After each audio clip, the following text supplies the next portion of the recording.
Hi guys, இன்னைக்கு வந்து நம்ம நாட்டுக்கோழி குழம்பு தான். இது வந்து நாட்டுக்கோழி 1.5 கிலோ பிடிச்சாக்கா 1 கிலோ தான் வரும் நம்மளுக்கு கறி. இது கட் பண்ணி நம்ம க்ளீன் பண்ணி மஞ்சள் தூள் போட்டு கழுவி வச்சிருக்கோம். கறி செய்து 3 மாதம் ஆச்சு நாட்டுக்கோழி. இப்போ வந்து நாட்டுக்கோழி குழம்பு வைக்க போகிறேன். நான் கிரேவி வைக்கிறதுல கொஜ்ஜு வைக்கிறதுல ஏன்னாக்கா இட்லி சுட போகிறேன். அதனால நாட்டுக்கோழி குழம்பு செய்ய போகிறேன். இது எப்படி செய்யுதுன்னு நம்ம பார்க்கலான்னு வாங்க.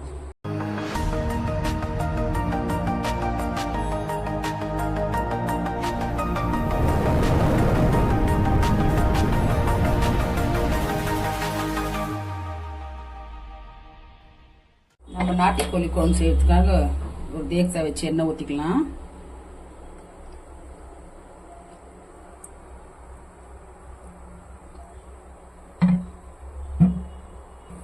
எண்ணெய் காஞ்ச பிறகு நம்ம சீரகம் போட்டுக்கலாம். நான் வந்து இங்கே சாம்பார் வெங்காயத்தை வச்சுருக்கேன், சின்ன வெங்காயம் அது போட்டுக்கலாம். நாட்டுக்கோழி குழம்புக்கு நம்ம சாம்பார் வெங்காயம் போட்டோம்னா நல்லா டேஸ்டாக இருக்கும் ருசியாக.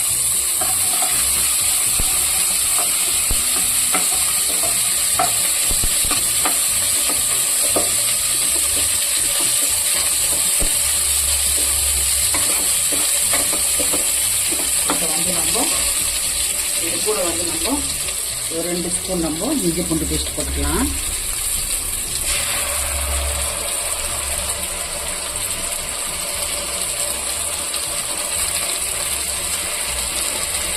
இதுவும் போட்டு நம்ம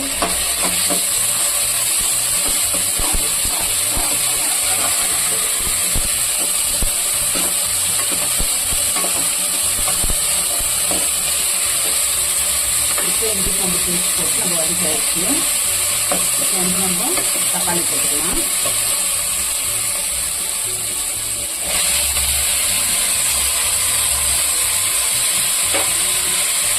தக்காளி வதக்கிட்டு நம்ம உப்பு போட்டுக்கலாம்.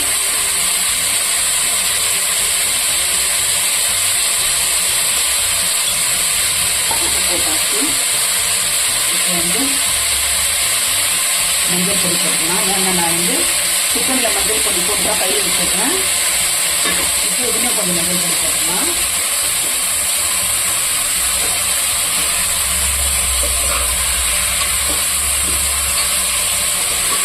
தக்காளி வதங்கிட்டு இப்போ வந்து தக்காளி வந்து மஞ்சள் பச்சை வாசனை போடுற மாதிரி தக்காளி வந்துடுச்சு. இப்போ வந்து நம்ம வந்து சிக்கன் போட்டுக்கலாம்.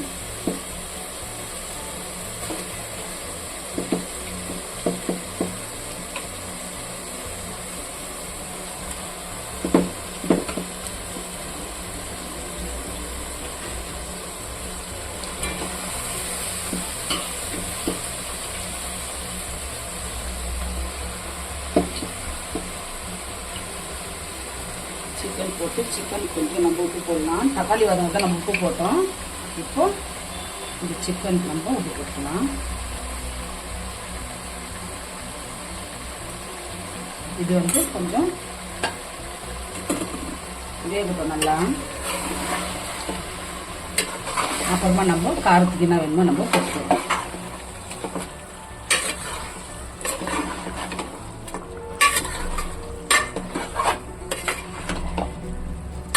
இதுக்கு வந்து நான் வந்து தேங்காய் பால் தான் ஊற்ற போகிறேன் கொஞ்சமாக. இப்போ இது வதங்கிறதுக்குள்ளேயே தேங்காய் பால் வந்து இப்படின்னு வந்துடலாம். கொஞ்சம் வேகப்போகுது. வெந்த பிறகு நம்ம காரத்துக்கு நம்மளுக்கு என்னென்ன வேணும் போட்டுக்கலாம்.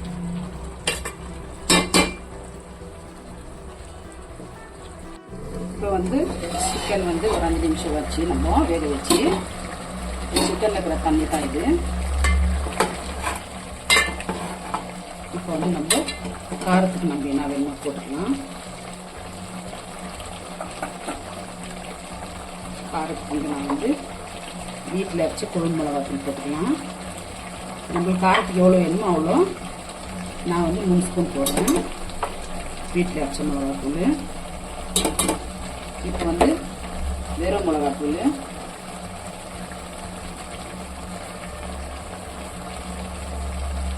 கொஞ்சமாக வந்து கரம் மசாலா போட்டுக்கலாம். 1/4 ஸ்பூனு போட்டு நம்ம கூடவே கொஞ்சம் கொத்தமல்லி போட்டு நம்ம மிக்ஸ் பண்ணிக்கலாம்.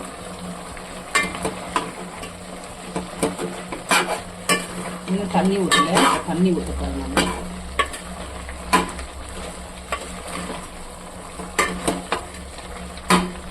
ஏன்னா நாட்டுக்கோழி வந்து நம்ம தண்ணி ஊற்றி நல்லா வேக வச்சோம்னாக்கா நல்லா வேகும். நான் குக்கர்லலாம் போடுறதில்ல. குக்கரில் போட்டோம்னா நம்ம நாட்டுக்கோழி வந்து ருசி போயிடும். அதனால இப்படியே செஞ்சுக்கலாம். இல்லை சீக்கிரம் செய்யறது இருந்தால் குக்கரில் நம்ம ஒரு விசில் வச்சு நம்ம இந்த மாதிரி வேக வச்சு தாளிச்சிக்கலாம். இப்போ இதுக்கு வந்து நான் தண்ணி ஊற்றுறேன்.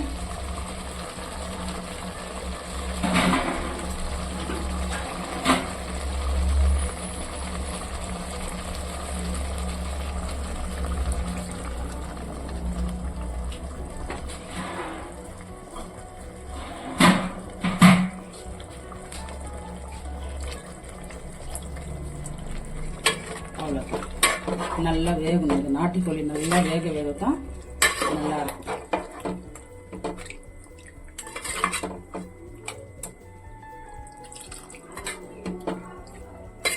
இது வேகட்டும். வெந்த பிறகு நம்ம பார்க்கலாம். இப்போ வந்து நம்ம சிக்கன் குழம்பு நல்லா கொச்சு பாருங்க. ஒரு வாட்டி மிக்ஸ் பண்ணி விட்டுடலாம்.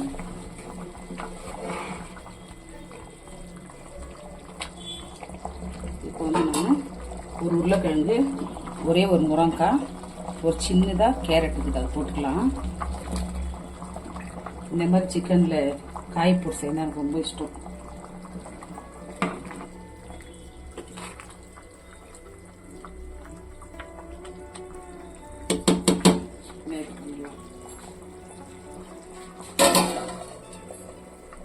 இப்போ வந்து அங்கே சிக்கன் குழம்பு பிடிச்சிருந்து இப்போ வந்து நம்ம இட்லி ஊற்றிக்கலாம். இட்லிக்கு வந்து நான் மாவு வீட்லேயே அரைச்ச மாவு. இது 4 கிளாஸ் வந்து அரிசி, 3/4 கிளாஸ் வந்து உளுத்தப்பருப்பு, 1/2 கிளாஸ் வந்து நான் ஜவ்வரிசி, 1/4 கிளாஸ் வந்து அவலக்கி போட்டு 8 ஹவர் இது ஊறணும். 8 ஹவர் ஊறின பிறகு இது ருப்பிட்டு திருப்பி 8 ஹவர் இது மாவு அப்படியே வச்சிருந்தேன். இப்போ வந்து நம்ம இட்லி ஊற்றிக்கலாம். இன்னைக்கு வந்து கப்பு இட்லி தான். கப்பில் வந்து நான் எண்ணெய் தடி வச்சிடுறேன். பாதி தான் நம்ம ஊற்றிக்கணும் கப்பில்.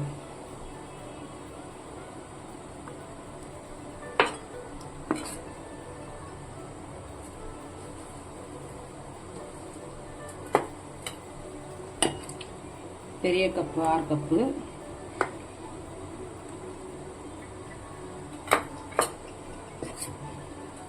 சாரி பெரிய கப்பு இல்லை, சின்ன கப்பு 6 கப்பு, பெரிய கப்பு வந்து 2 கப்பு. ஃபுல்லாக ஊற்றக்கூடாது. நம்ம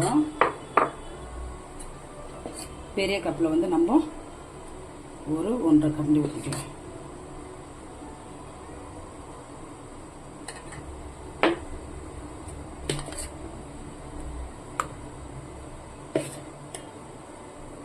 டெய்லி ஒரே மாதிரி நம்ம சுட்டு சாப்பிட்றோம். இன்னைக்கு வந்து நம்ம கப் இட்லி.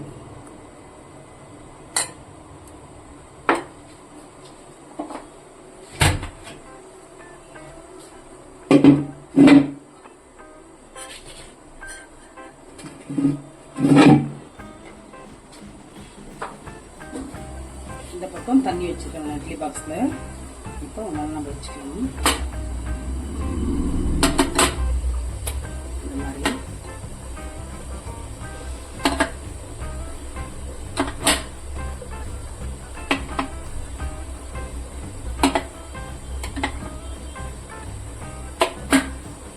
அவ்வளோதான். இது ஒரு 10 நிமிஷம் வேக வச்சுக்கலாம்.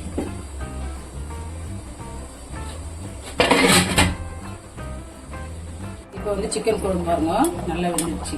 நல்லா கொச்சிருந்தது. ஆயிடுச்சு ஒரு 20 நிமிஷம். இதுக்கு மேலே வந்து நம்ம கொஞ்சமாக மிளகு போட்டுக்கலாம். ஒரு 2 ஸ்பூன், சின்ன ஸ்பூனில். இப்போ வந்து இது கூட வந்து நான் சின்ன முடி தேங்காய் பால் ஊற்றிக்கலாம்.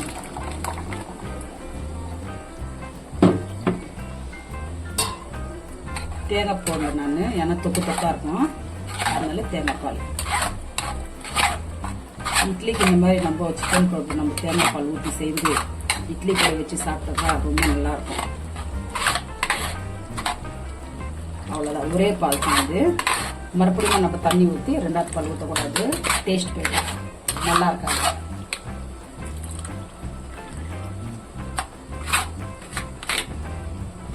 தேங்காய் பால் ஊற்றி ஒரு 2 நிமிஷம் நம்ம இறக்கிடலாம். குழம்பு ரெடி.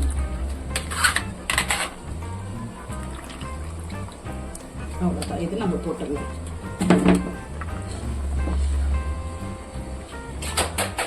நம்ம குழம்பு வந்து நல்லா மிக்ஸ் பண்ணிவிட்டோம். ஒரு 2 நிமிஷம் கொதிக்கிட்டோம்.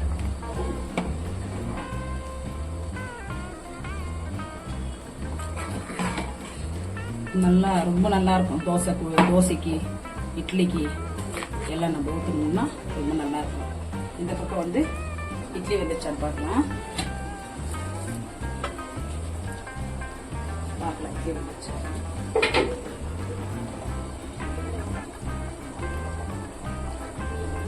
கையில் ஒட்டுது. இன்னும் ஒரு 2 நிமிஷம் மூடி வச்சிடலாம்.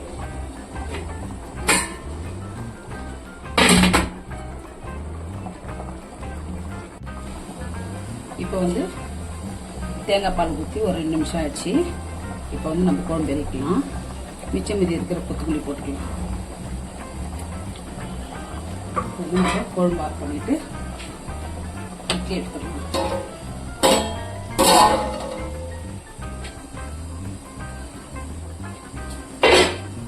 இட்லி வந்து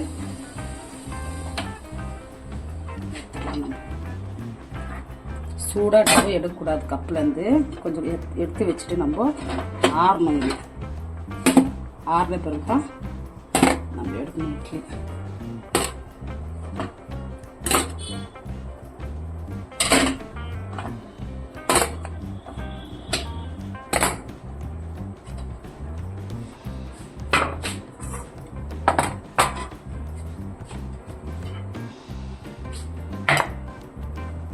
கொஞ்சம் ஆறட்டும். ஆறின பிறகு எடுக்கலாம். இப்போ வந்து இட்லி வந்து ஆறிடுச்சு.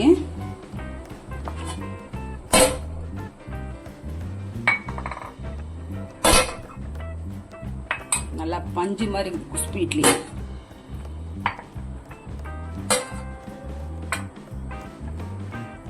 இட்லி பாருங்க. இட்லி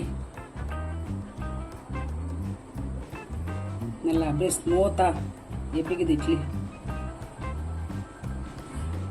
இப்போ இது கூட வந்து நம்ம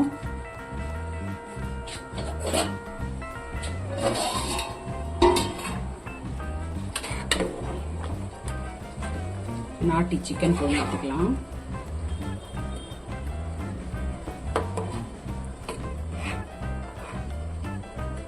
நல்லா இட்லி மேலே ஊற்றணும். வெறும் குழம்பு இட்லி மேலே ஊற்றி அந்த இட்லி மேலே அந்த குழம்பு ஊறுது பாரு, அப்படியே பேசி சாப்பிடணும்.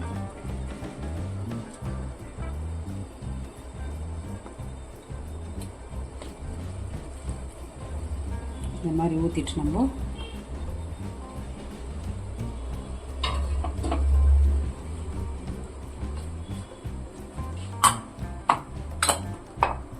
ரெண்டு இட்லி சாப்பிட்றவங்க நல்லா 4 இட்லி சாப்பிடலாம். ஊறணும். இட்லி மேலே போட்டு நல்லா ஊறி சூடாக கை வைக்க முடியல. சாப்பிட்டு பார்க்கலாம். அப்படின்னு